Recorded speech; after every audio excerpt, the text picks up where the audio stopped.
এই শীতে একদিনের জন্যে বা এক রাত দুদিনের জন্য নিজের প্রিয়জন অথবা পরিবারের সাথে যদি নিরালায় কিছু সময় কাটাতে চাও নির্মল প্রকৃতির মাঝে, যদি চাও সম্পর্কে বেড়ে যাওয়া দূরত্ব খানিক কমিয়ে নিয়ে একাকী সময় কাটাতে, তবে আজ তোমাদের এই ভিডিওতে নিয়ে যাব সেই অপার সুন্দর প্রকৃতির মাঝে গ্রাম বাংলায়, যেখানে নিরিবিলি পরিবেশ মুগ্ধ করবে।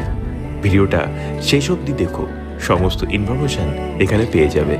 আর ভালো লাগলে পাশে থাকবার অনুরোধ রইল।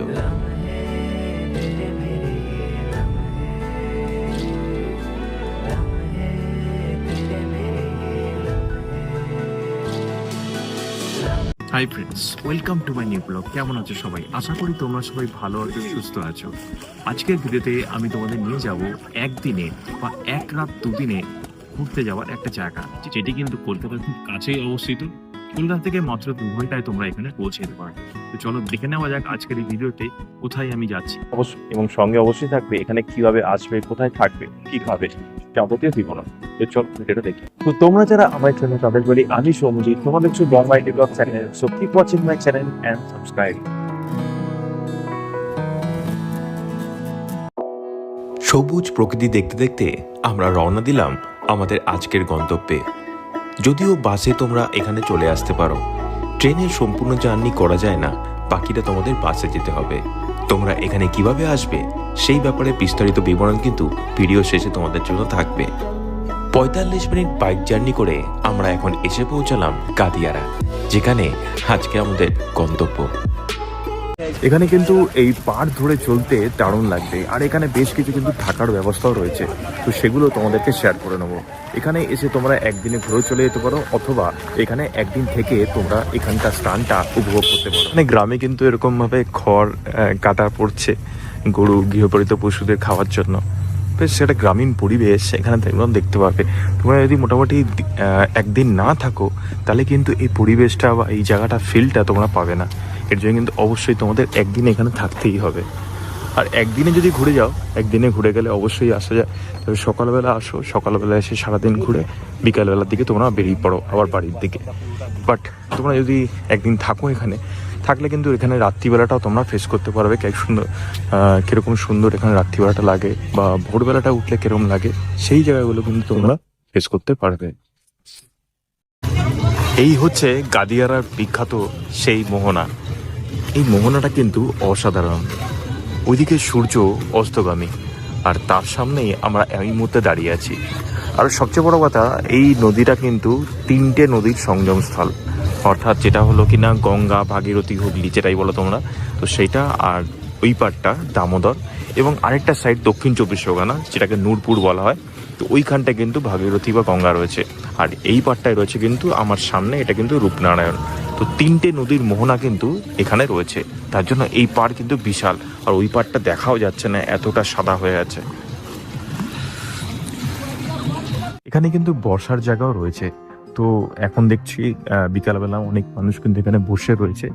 তো সামনে দিয়ে কিন্তু অনেকগুলো বসার জায়গা রয়েছে, দাঁড়ানোর জায়গা রয়েছে। সামনে একটা দেখতে পাচ্ছি, এখানে দাঁড়িয়ে কিন্তু খুব সুন্দরভাবে নদীটা উপভোগ করা যায়। তো চলো যাওয়া যাক, এখানে দাঁড়িয়ে দেখি কেমন লাগছে। আমি যেখানে এখন দাঁড়িয়ে আছি, আমার পাশে কিন্তু বয়ে চলেছে রূপনারায়ণ নদী। খুব সুন্দরভাবে এই নদীর হাওয়া এই মুহূর্তে আসছে, পিছনে সূর্যের আলো এক অসাধারণ রূপ নিয়ে। গাদিয়ারাটা যেটা, সেটা হচ্ছে হাওড়া জেলার মধ্যে পড়ে, এবং তার পাশে কিন্তু রয়েছে রূপনারায়ণ নদী, এবং অপোজিটটা কিন্তু কেউখালী, যেখানে রয়েছে কিন্তু মেদিনীপুর, আর ওখানে কিন্তু দামোদর নদী বয়ে চলেছে। এবং আরেকটা পাশ কিন্তু রয়েছে দক্ষিণ 24 পরগনা, যেখানে কিন্তু রয়েছে নূরপুর, এবং সেখানে কিন্তু গঙ্গা, ভাগীরথী, হুগলি, যেটাই বলো সেটা কিন্তু রয়েছে। তাই জন্য কিন্তু 3টে নদীর মোহনা কিন্তু এই জায়গাটা অসাধারণ একটা জায়গা। বা নূরপুর আসলো এই ফিল্ডটা পাবে, কেউখালী আসলো এই ফিল্ডটা পাবে, আর গাদিয়ারা আসলো এই সেম ফিল্ড। আমরা এখন এই রাস্তা ধরে চলেছি, আর এই রাস্তা দিয়ে চলার পথে পড়লো পাশে এই নদী, এবং সামনে একটা সুন্দর রাস্তা এবং গাছপালা। তো এর মাঝখান দিয়ে আমরা এখন চলেছি সামনের দিকে, এবং দেখবো সামনের দিকে আরো কি দেখার রয়েছে। তো চলো দেখা যাক। এখানে দেখো কার্তিক ঠাকুরকে গাছে তুলে দিয়েছে, এই গাছের উপরে কার্তিক ঠাকুর রয়েছে। এই সামনে এখন দেখতে পাচ্ছি নদীর কিছুটা চর কিন্তু সামনে দেখা যাচ্ছে, যেখানে ঘাস বেরিয়ে আছে। তো চলো সামনে যাওয়া যাক, সামনে তোমাদেরকে দেখাচ্ছি। আর এখানে কিন্তু প্রচুর বসার জায়গা রয়েছে। আচ্ছা, এখানে একটা কিন্তু পেলাম tourism property, West Bengal tourism property. এখানে কিন্তু থাকা যায়। তো ওয়েস্ট বেঙ্গল ট্যুরিজম প্রপার্টি প্রত্যেকটারই যেটা নিয়ম সেটা কিন্তু তোমাদের কিন্তু অনলাইনে বুকিং করতে হয়। তো অনলাইন বুকিং করে তোমরা কিন্তু এখানে থাকতেই পারো। ওয়েস্ট বেঙ্গল ট্যুরিজম প্রপার্টির যেগুলো রয়েছে সেগুলো কিন্তু অফলাইনে কোনোভাবেই পাওয়া যায় না। তোমাদের আগে থেকে খোঁজ নিয়ে অনলাইনেই দেখে আসতে হবে। অফলাইনে এসে কিন্তু যদি তোমার বুকিং করতে যাও সামনে এসে, তাহলে কিন্তু সেটা হয় না। তার জন্য কিন্তু অনলাইনে তোমরা সাইটে গিয়ে সামনে কিন্তু একটা চর মতো রয়েছে বা ভেসে কিছু রয়েছে, কিন্তু আমার মনে হচ্ছে চর মতোই, কারণ ঘাস রয়েছে একটা, একটু জুম করে তোমাদের দেখাই। ঘাসই কিন্তু রয়েছে, আমার মনে হয় না ভেসে আছে এটা। দূরেও একটা পাহাড় মতো রয়েছে। এখানে কিন্তু প্রচুর মানুষ বসে আছে, এখানে বসে সময় কাটাচ্ছে। এখানে আসতে কিন্তু তোমরা সময় নিয়ে আসবে, কারণ সময় নিয়ে আসলে কিন্তু অনেকটাই ভালো লাগে। এখানে কিন্তু একটা জিনিস দেখলাম, 4টে বাজতে বাজতে কিন্তু প্রচুর ঠান্ডা। কলকাতার থেকে কিন্তু মোটামুটি 2 থেকে 3 ডিগ্রি ঠান্ডা এখানে বেশি। তার জন্য কিন্তু আমাদের 4টের সময় থেকে এখানে জ্যাকেট প্যাকেট সোয়েটার পরে মোটামুটি কাঁপছে। তো চলো দেখা যাক আর কি কি দেখার আছে, আমরা ঘুরে ঘুরে দেখাই তোমার। সামনে নদীর পাড় ধরে নদীর বাঁধের রাস্তা দিয়ে অনেকটা রাস্তা কিন্তু তোমরা হেঁটে হেঁটে নদীর পাড় ধরে ঘুরতে পারো একা নিরালায়। কেউ তোমাদের এখানে ডিস্টার্ব করার নেই। এক অপূর্ব সৌন্দর্য এবং শান্তি যেন এখানে বিরাজমান। এখান দিয়ে পাশে নদী দেখতে দেখতে ঘুরতে বেশ দারুণ লাগবে। এই নদীর দ্বারা রয়েছে কিন্তু বেশ কিছু গেস্ট হাউস, যেগুলো থেকে কিন্তু তোমরা দাঁড়িয়ে সূর্যোদয় সূর্যাস্ত দেখতে পারো এবং সঙ্গে নদীর এই অপরূপ দৃশ্য উপভোগ করতে পারো। আর সঙ্গে সামনে একটু যদি দূরে যাও তাহলে দেখতে পারবে সেখানে সমস্ত বড় বড় ট্রলারগুলো সেখানে রাখা হয়েছে এবং মাছ ধরে তারা এখন ফিরছে। পরের দিন সকালে আবার এখান থেকেই তারা বেরোবে।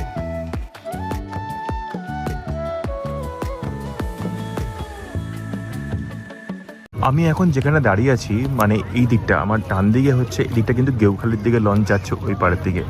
আর ঠিক বাদিকে ওইখানে একটা লঞ্চ ঘাট মতো আছে অনেকটা দূরে, সেখান থেকে কিন্তু লঞ্চ যাচ্ছে, সেটা কিন্তু নূরপুরের দিকে যাচ্ছে, মানে দক্ষিণ 24 পরগনা।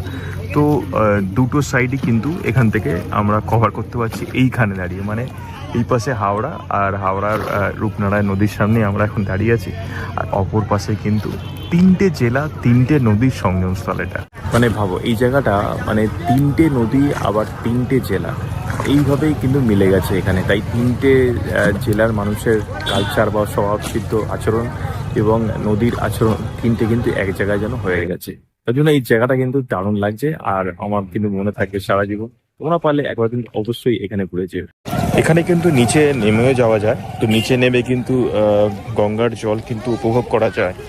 তো আমি এখন সেটাই যাচ্ছি, সামনে এখন নিচের দিকেই যাচ্ছি। তো সেখানে কিন্তু খুব সুন্দরভাবে উপভোগ করা যায়।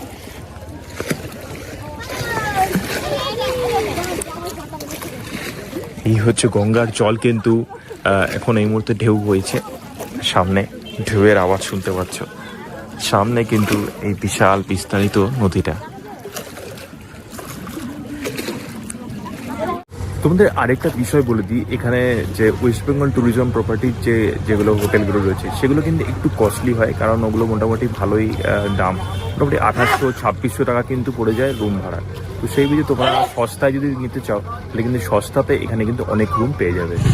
এখানে কিন্তু বেশ কিছু হোটেল রয়েছে। তো এই সমস্ত হোটেলগুলোর মধ্যে কিন্তু তোমরা থাকতে পারো। যেদিন আসবে তোমরা অবশ্যই কিন্তু এইসব জায়গাতেও তোমরা থাকতে পারো। গাদিয়াতে থাকবার জন্যে গভর্নমেন্ট যে ট্যুরিজম লজগুলো রয়েছে সেগুলো কিন্তু নদীমুখী আছে এবং সেগুলোতে ভাড়া 2600 টাকা প্লাস জিএসটি পড়বে, সঙ্গে খাওয়া দাওয়াও আছে। আর এছাড়া বাইরে যেগুলো রয়েছে সেগুলো কিন্তু 500 টাকা থেকে নন এসি পড়বে এবং 1000 টাকা অবধি কিন্তু এসি পড়বে। বাট এখানে লোকাল মানুষদের কাছে এটা শোনা যায়, তার জন্য বলবো যারা ফ্যামিলি নিয়ে আসবে বাচ্চা কাচ্চা নিয়ে, তাদের জন্য গভর্নমেন্ট ট্যুরিজম অনেকটাই ভালো, অনেকটা ভালো ব্যবস্থা। বাট যেগুলো নর্মাল রয়েছে সেগুলোতে একটু ব্যবস্থা কম পাবে। আর অবশ্য কথাতেই আছে, যত গুড় দেবে তত মিষ্টি হবে। তাই যতটা ভ্যালু বাড়বে ততটা কিন্তু ভালো সুযোগ সুবিধা এখানে পেয়ে যাবে। তাই গভর্নমেন্ট ট্যুরিজমগুলো কিন্তু 2600 প্লাস জিএসটি করবে। না, গাদিয়ারে ঘুরতে আসবে সেক্ষেত্রে এখানে থাকলে, এখানে থাকা যায় না, এখানে থাকা যাবে না, কিরকম পড়বে? এখানে কম রেট, ওখানে বেশি। তো এখানে থেকে ঘুরে নিবে। এখানে 500 টাকা পাওয়া যাবে না? 500 টাকা। এখন কিন্তু বিকেলবেলা মানুষজন কাজ থেকে ফিরছে এবং অফিস থেকে এই পার থেকে ওপার হচ্ছে, এবং সামনে দেখলাম একটা বাচ্চাদের টাঙানো একটা সুন্দর একটা ভেলা। এই ভেলাটা তোমাদের দেখাই চলো। এই হচ্ছে কিন্তু ভেলা, এই ভেলায় চড়ে বাচ্চারা ঘুরে বেড়াচ্ছে এখানে। আমরা কিন্তু এগুলো গ্রামে গঞ্জেই দেখতে পাই, আর খুব সুন্দর লাগে ব্যাপারগুলো, ছোটবেলা যেগুলো আমরা বইতে পড়েছি সেগুলো এখানে আসলে যেন উপলব্ধ হয়। এখানে আসলে যেন মনে হয় গ্রামের মানুষরা কিন্তু জীবনটা কিন্তু পাচ্ছে, আর আমরা শহরে যেন জীবনটা কোনোভাবে কাটাচ্ছি না। এখানে ফলফুল বাঁচার জন্য যেন প্রকৃতি অপরূপ সৌন্দর্য সবকিছু যেন রয়েছে একটু ভাগ হয়ে। আর শহরে আমাদের ইটবালি শহরে কি বলবো, কিছু বাজার নেই, দূষণ মুক্ত বাতাসও নেই, ধুলো বাড়ি, এর মধ্যেই যেন আমরা বেঁচে আছি। গ্রামে কিন্তু একটা আলাদা জীবন আছে। হয়তো নেই এখানে কোনো ভালো হসপিটাল, উন্নত জীবনধারা, কিন্তু আছে অনেক অগাধ শান্তি, নির্মল প্রকৃতির অপরূপ দর্শন। তাই তো কবি সাহিত্যিকরা গ্রামে থেকেছেন আর সৃষ্টি করেছেন কালজয়ী উপন্যাস, গল্প, কবিতা। গাদিয়াড়াতে এই নদীর ধারে সূর্যোদয় সূর্যাস্ত আমার মনে থেকে যাবে চিরস্মরণীয় হয়ে। সমুদ্রে সূর্যোদয় সূর্যাস্ত তো দেখেছি, বাট নদীর ধারে এরকম সূর্যোদয় ও সূর্যাস্ত দারুণ লাগলো।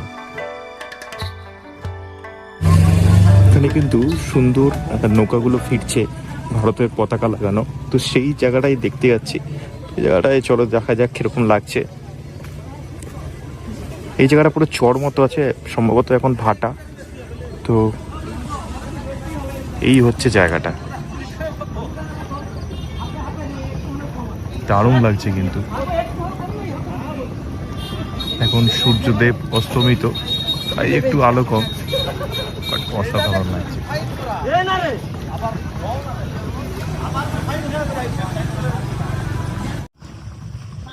এই সমস্ত ট্রলারগুলো কিন্তু মাছ ধরতে যায়, তো মাছ ধরে কিন্তু এই বিকালবেলা করে এরা ফেরে। তো এই সময় এরা এখন বাড়ি ফিরছে। চলো এবার আমারও বাড়ি ফেরার সময় হয়ে গেছে, যাওয়া যাক। এবার তোমাদের বলি তোমরা এখানে আসবেই করে। এখানে আসবার জন্য তোমাদের কিন্তু অনেকগুলো অপশন রয়েছে, যেটা হচ্ছে ধর্মতলা বা কলকাতা থেকে কিন্তু কালিয়ারা যাওয়ার একটি বাস রয়েছে, সেখানেও তোমরা আসতে পারো। এছাড়া আসতে পারো তোমরা হাওড়া হয়ে। হাওড়া থেকে তোমরা যদি ট্রেন ধরো, তাহলে ট্রেন ধরে নামতে হবে কিন্তু উলুবেড়িয়া। উলুবেড়িয়া থেকে কিন্তু প্রচুর বাস এখানে আছে, 58 গেট হয়ে এখানে কিন্তু বাসগুলো আছে কালিয়ারা যাওয়ার জন্য। উলুবেড়িয়া আসতে কিন্তু প্রচুর অপশন পেয়ে যাবে। এছাড়া বাগনান দিয়েও আসে যাবে, বাট বাগনান থেকে কিন্তু বাসের অপশন একটু কম, বাট উলুবেড়িয়া থেকে বাসের অপশনটা বেশি। আর বাগনান থেকে অটো ফটোর মাধ্যমে কিন্তু তোমাদের আসতে হবে। আর এছাড়া তোমরা যারা বাইক নিয়ে আসতে যাও, তাদের জন্য বলবো আমি যেভাবে এসেছি সেভাবে তোমরা আসতে পারো। সেটা হচ্ছে বজবজের আছিপুর থেকে তোমরা গঙ্গা পার করে শামপুর রাউট ধরে 58 গেট হয়ে কিন্তু তোমাদের কালিয়ারা চলে আসবে। সময় লাগবে প্রায় 45 মিনিট মতো। তো আশা করি এই ভিডিওটা তোমাদের সকলেরই খুব ভালো লেগেছে। আর এই ভিডিওর মধ্যে আমি সমস্ত তথ্য দিলাম, তোমরা কিভাবে এখানে আসবে, কোথায় থাকবে, কিভাবে ঘুরবে, যাবতীয় বৃত্তান্ত কিন্তু এই ভিডিওর মধ্যে তোমাদের দিয়েছে। এবং অবশ্যই যদি ভালো লাগে তাহলে অবশ্যই পাশে থাকার একটা রিকোয়েস্ট রইল। এছাড়া আমার চ্যানেলে কিন্তু অনেক ভিডিও রয়েছে, একদিনে বা দুদিনের ভ্রমণ স্থানের জন্য কোথায় তোমরা যাবে এই ছুটির দিনে, সেই ব্যাপারে কিন্তু যাবতীয় বৃত্তান্ত আমার চ্যানেলে তোমরা পেয়ে যাবে। তার জন্য কিন্তু অবশ্যই বঙ্গাইনি ব্লগ চ্যানেলটা তোমরা সাবস্ক্রাইব করো। আশা করি দেখা হয়ে যাবে নতুন কোনো ভিডিওতে, নতুন কোনো জায়গায় নতুন কোনো তথ্য নিয়ে আবার চলে আসবে। তোমরা ভালো থেকো, সুস্থ থেকো, চলো বাই।